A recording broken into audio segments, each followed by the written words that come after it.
Bundle namin sa PS4, laging 2 controllers na yan, 4 to 5 games.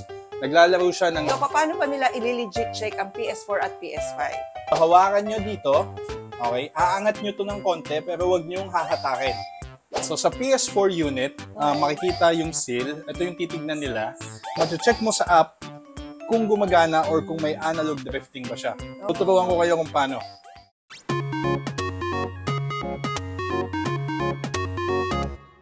Bukod sa mga iPhones at iba pang gaming phones, mga ka-best finds, alam ko pangarap din na marami, lalo na ng mga kabataan, ang magkaroon ng mga gaming consoles tulad ng PS4 and PS5. Kaso syempre, marami yung hindi maka-afford sa atin dahil sa taas ng presyo naman talaga ng mga ito. Pero alam nyo ba, mga ka-best finds, na pwede pala kayong maka-afford ng mga gantong gaming consoles kahit na limited ang inyong mga budget. At yan ang aalamin natin ngayon sa vlog na to. Pero wait lang, mga ka-best finds, bago kayo bumili ng mga ganito, dapat alamin nyo muna kung legit at maayos yung mabibili nyo para syempre hindi masasayang yung mga perang pinagpaguran natin. So ngayon, mga ka-best finds, ang kasama natin sa vlog na to ay si Sir Kian ng Papa Ken's Online Shop para bigyan tayo ng solid na mga tips kung paano tayo bibili ng mga PS4 at PS5 sa murang halaga. At ipapa-update na rin natin sa kanya yung mga prices nito ngayon.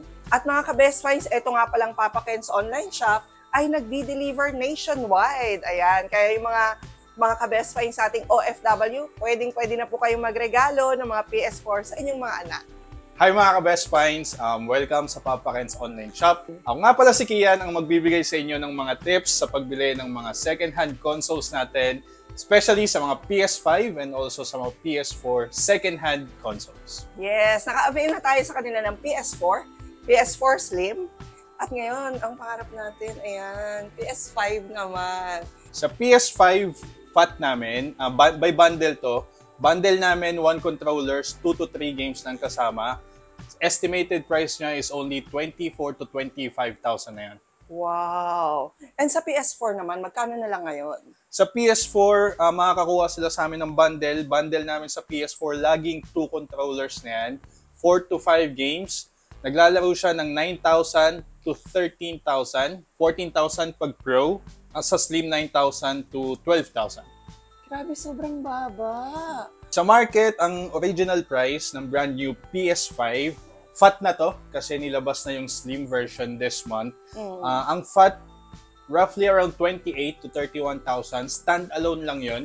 Stand-alone means siya lang, walang kasamang mga games. Yes. Isang controller, complete chords, yun yung stand-alone. Wala siyang games na kasama. Okay. Tapos yung PS5 Slim na bagong labas, makukuha nila ng 30 to 35,000 stand-alone siya. Means wala siyang games na kasama. So yun yung price ng brand new. Grabe no, ang taas talaga no. Etong PS4 ba, may brand new pa nito sa market? Limited na lang ang brand new nito sa market, sa mga malls. Oo, Bihira, sobrang bihira na silang makita. Correct. Parang eto nga rin, minsan na lang ako. Minsan sabihin pa, naka-reserve na po, yung mga ganon, no? Ganon kahirap maghanap nito. Kasi naman napakaganda talagang laruin, no? Totoo. For heavy gaming talaga, maganda talaga si PS5 kasi in-upgrade nga yung graphics niya. Oo. Tapos lalo na kung gamer ka, gusto mo mag-stream, I recommend to have PS5 bundle or PS5 consoles. Pag nag-streaming ka na. Pero ito, sulit na no? Tama. PS4, this is a kid-friendly. So, ito talaga yung nare-recommend namin, lalo na pag bata lang yung gagamit. Number one na dahilan ng mga magulang kung ba't sila bumibili sa amin is para malalayo yung mga anak nila sa gadget na hawak. Hindi ba parang ganun din? Kasi nanonood din sila, naglalaro din sila ng games. Kasi pag cellphone or tablet, tutok na tutok sila eh. So yung radiation. Okay. Yung PS4 and PS5, ang kagandahan is wireless yung controllers. So hindi nila kailangan ganun lumapit sa television. Oo nga naman, di ba? Tapos nandito din yung mga games na sikat ngayon, yung mga Roblox, Minecraft. Talaga? Na gusto ng mga kids is available din sa PS4 and PS5. Okay, tapos bonding pa ng buong family. Okay, bago tayo ma-excite na bumili nitong mga PS4 at PS5 nila, ito ba talaga pang matagalan nilang magagamit? Well, ang kagandahan sa mga ina-out naming consoles is hindi kami kumukuha ng repair or refurbished consoles. Yung mga nabuksan na. Yung mga nabuksan na. Ang kinukuha lang namin dito is still yung unit kasi may indication yung lahat ng console or lahat yata ng appliances may indication or warranty stickers kung saan mo malalaman kung nabuksan or nagawa na ba yung item. Okay. And in fairness naman, sa mga nakuha namin dito sa Papa Ken's online shop, even before, no, ang tagal na, parang 2 years na yata, or more than 2 years na, hanggang ngayon nagagamit pa. Hindi talaga sirain yung mga PS4 and PS5. Para ka lang nagka-computer, kumbaga. Ang computer, as long as pinapatay na maayos, tatagal sa'yo. So, ganun lang din to. Oo, yun nga pala, proper shutdown. So, paano ba nila i-legit check ang PS4 at PS5? Sa mga PS4 and PS5 ko, wala pa siyang cloning. As of now, ang alam ko, wala pa siyang cloning. Unlike cellphones. Unlike sa cellphones. It means na lahat naman ng Original. PS4 and PS5 is original. Kahit saan man siya gawa. Kasi may Asia, may United States, lahat yon original from Sony. Just like iPhones pala, no? Yes. Oo, original sila, mapasaan man sila galing. Totoo. So since lahat sila legit, ang titignan nyo na lang pag bumibili kayo ng mga second-hand consoles is kung repair yung unit, pagtingin kung may issue, damay na natin pati yung mga controllers kung paano nyo siya i-check. Okay. So sa PS4 unit, makikita yung seal, ito yung titignan nila as indication kung nabuksan na ba yung unit. So lahat ng PS4, PS4 Slim or PS4 Pro, may warranty seal siya coming from Sony, sa likod nakalagay. Nandiyan kasi yung main screw nito para buksan yung mismong unit for any defects. Okay. Di ba hindi ba pwedeng tanggalin tapos ibalik lang agad? Hindi pwede kasi pag tinanggal natin yan, may lalabas na dyan na void. Yes. Okay. So ito yung sale na titignan nila para malaman kung bibili sila sa marketplace o kahit kanino man for second-hand units, tignan nila kung silyado pa ba yung mga console na kukunin nila. Okay. Ito naman yung way ng pagtingin sa warranty seal ng PS5. Medyo komplikado siya kasi unlike sa Pero kaya? Kaya. Okay. Unlike sa PS4 nasa labas, ito kasi nasa loob mismo nitong plate niya. Napapalitan yung plate ng PS5. Ito, natatanggal to. Tatandaan nyo lang lagi, itong logo, yan yung ibababa nyo para matanggal yung plate. Okay? So kung yung likod yung tatanggalin nyo, yung tapat ng logo, ito yung ibababa nyo. Yan mga ka-best finds, ituturo sa atin ni Sir Kian paano magbukas ng PS5. Okay, so hawakan nyo dito. Okay, aangat nyo to ng konti pero wag nyo hahatakin. Okay, tapos yung isang kamay nyo, nandito sa ilalim ng console, tutulak nyo siya pa ganon. Tapos pababa yung hatak dito ng case. Okay, yung kanan is pababa. Ito patulak. Patulak yung kaliwa, pababa yung kanan. Okay. Yun. Oh. So wag kayong matakot buksan kasi napapalitan talaga to as long as tama yung way nyo ng pagbukas. Yung warranty seal ng PS5, located siya dito sa may taas ng fan.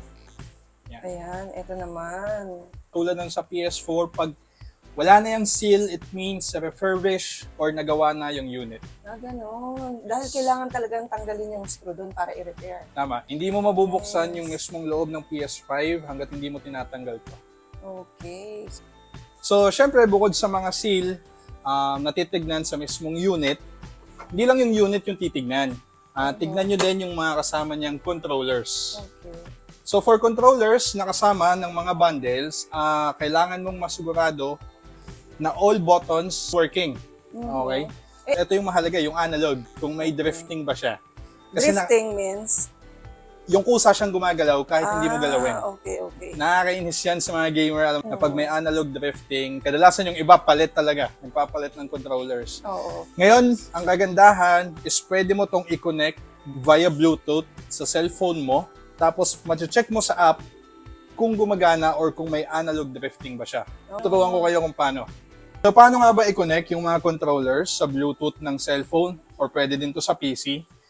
Press and hold mo lang yung share button niya. Ayan. Habang hawak mo yung share button, press and hold mo din tong PS button niya. Tapos pag nag-blink na yan, ng dalawang magkasunod, ibig sabihin, naka-on na yung Bluetooth niya. Hanapin mo na siya sa mga device mo sa cellphone, then i-connect mo na. DualShock 4 wireless controller. Okay. Pag connected na, punta lang sila sa app, hardwaretester.com. Or hardware tester, search lang nila sa Google, lalabas na yan. Then, pupunta sila sa Gamepad Tester. Okay. Yan. Dito kami lagi nagtetest kasi kahit minsan nakakonect na yung controller sa unit, hindi mo agad mapapansin na may button pa lang hindi gumagana. Okay? So dito lahat yan, lahat ng buttons, pwede mong i-testing. Yung analog kung may drifting, makikita lahat yan. For example, pipindutin mo yung up button, aangat yung B12. Ayun o. So pag pinindot mo lahat ng buttons ng controller, ayan, mag-i-indicate kung gumagana ba siya or hindi. So nagwa-1, ganon. Yes. Tapos sa analog naman, itong dalawa yung analog niya. So, walang lagpas, walang galaw. It means na walang drifting. Okay. Yung controller natin. Tapos yan, pag tinetesting nyo siya, gumagalaw siya. Ang mahalaga dyan, pagtingin sa analog, pag binitawan mo, dapat hindi sumasayaw or dapat hindi kusang gumagalaw yung button sa gitna. Means walang drifting yung controller and gumagana siya ng maayos. Nice. Make sure din na pagbibili sila is to check yung connection. Kung hindi jailbreak yung kukunin nila, try nilang i-connect sa internet. Ano ba yung jailbreak? Yung jailbreak kasi is downloadable yung games, which means hindi mo na kailangan ng CD.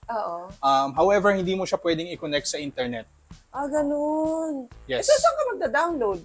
Pag binibili mo yung jailbreak, magre-request or papapiliin ka na ng mga games na gusto mong ilagay. Pero ang downside niya, hindi mo na siya pwedeng i-connect sa internet, which means na yung ibang features ng PS4 hindi mo na magagamit. Kagaya ng Netflix, pwede ka mag-Netflix, ng YouTube, gamit lamang yung console, hindi mo na kailangan ng smart TV. As long as may console ka and TV, LED TV, pwede kang mag-Netflix or download ng Netflix kahit sa PS4. hindi smart TV.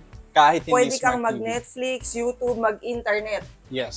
Gamit lang ang PS4 and PS5. Yun nga pala yung advantage nito. Yes. Okay. Yun lang naman yung mga basic or yung mga kailangan mong tignan bago ka bumili ng second-hand consoles kahit kanino, marketplace man yan, sa kaibigan naman. Please double check pa din kasi hindi basta-basta yung bibitawan nating pera sa pagbili ng ating mga item, kaya dapat siguradong magagamit mo ito ng matagal.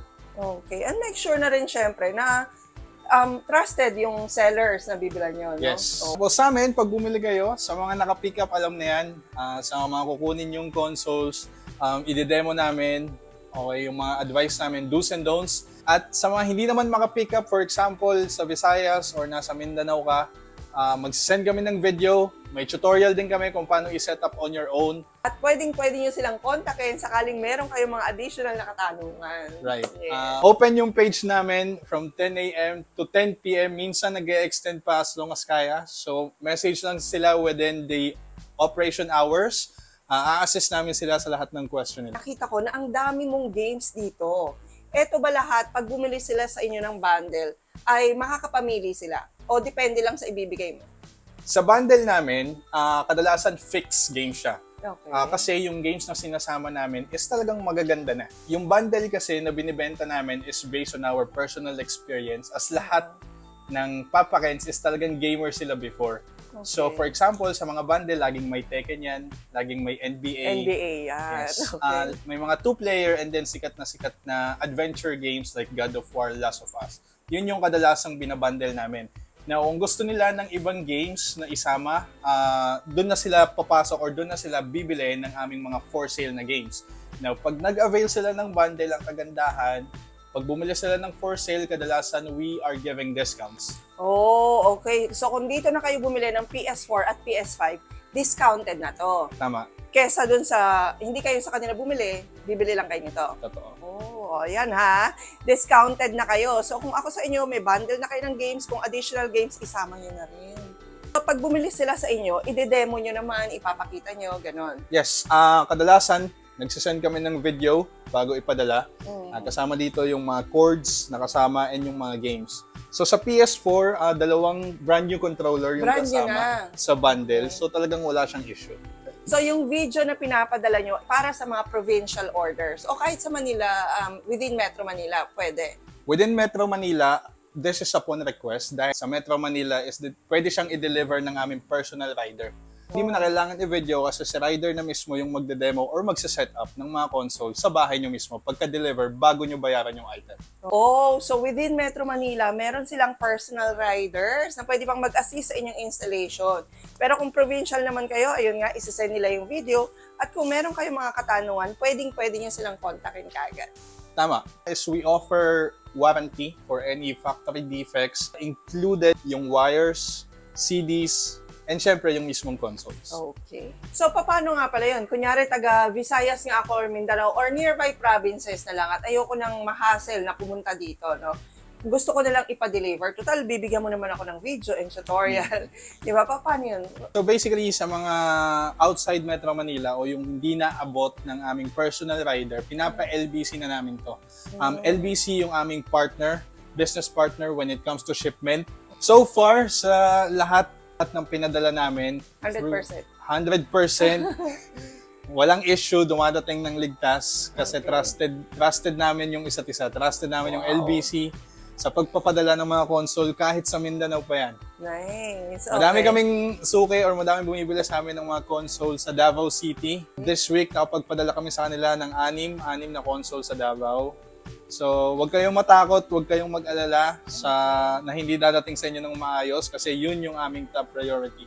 Wow. Na makuha nyo ng maayos yung mga console nyo. Okay. Kailangan ko bang mag-down payment? Ganun ba? Initial deposit is required pero hindi siya ganun kalaki. For example, for Luzon, 2,000 lang. Okay. So, pag kumuha ka ng PS5 kahit 25,000 to 2,000 lang ang kailangan mong initial down payment. That is for security deposit lang. So, for example, may times kasi before na hindi kami nagpapa-down payment, hindi pinipick up yung item. Yun lang. Oo. So, bumabalik sa amin yun, bayad namin lahat ng shipping fee doon. So now, we required initial down payment or initial deposit sa mga bundles. Ang galing. So lahat pala pwede dito sa Papa Ken's online shop. So ano pang hinihintay nyo mga ka-best finds? Message lang kayo sa kanila in case meron kayong mga inquiries. Gusto yung alamin kung anong mga latest bundles, mga PS4 and PS5 ngayon. Para sa inyong sarili, ayan yung mga gamers dyan, o para sa inyong mga mahal sa buhay. Mga ka-best finds nating OFW, mga taga-probinsya, pwedeng-pwede na po pala kayong avail ng mura at abot kaya sa budget ng mga gaming consoles. Message lang po sila sa aming page. Message and follow Papa Ken's online shop. Siyempre, pati yung Best Finds TV sa YouTube and sa Facebook. I-assist namin sila sa kahit anong inquiries or questions nila when it comes to our consoles or to our bundles. At abangan nila yung ibang products pa na ilalabas namin.